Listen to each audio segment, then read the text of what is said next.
एक बार एक राजा के मन में सवाल उठा कि एक ही समय में जन्म लिए बच्चों का भाग्य अलग अलग क्यों होता है। एक ही समय में जन्म लिए बच्चों का आचरण व्यवहार अलग अलग क्यों होता है। एक ही माँ की दो संतानें, एक बहुत सफल हो जाती हैं तो एक बहुत असफल रह जाती है, कम सफल हो पाती हैं। आखिर कारण क्या है? इस प्रश्न का जवाब जानने के लिए उन्होंने अपने राज्य के विभिन्न विभिन्न विद्वानों को आमंत्रित किया और उन विद्वानों से यह प्रश्न पूछा।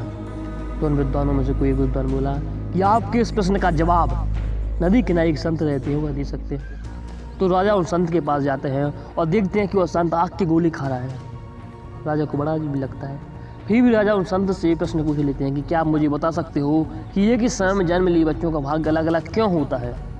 तो वह संत क्रोधित बोले और बोला कि आपके इस प्रश्न का जवाब पहाड़ी पर एक संत तपस्या कर रहे हो वह दे सकते हैं, आप उनके पास जाकर पूछ लीजिए। तो राजा उन संत के पास जाता है और देखता है कि वह संत अपना ही मांस लौच कर खा रहा है। राजा को बड़ा अजीब लगता है, लेकिन राजा फिर भी अपने प्रश्न पूछ लेता है कि क्या आप मुझे बता सकते हो कि एक ही समय में जन्म लिए बच्चों का भाग्य अलग अलग क्यों होता है।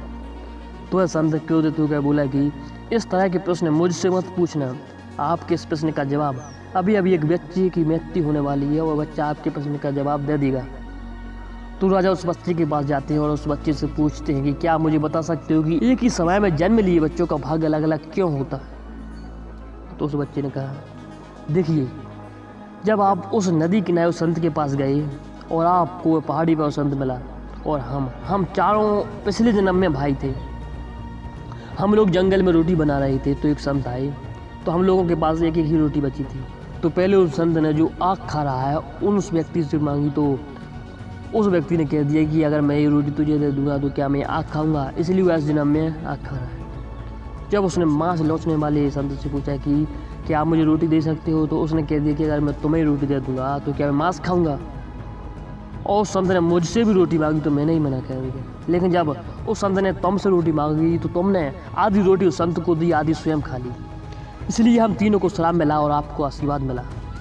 इसलिए इस जन्म में आप राजा हो और हम लोग अपना ही मांस खा रहे हैं या आग खा रहे हैं, या हमारा दिन सही नहीं है।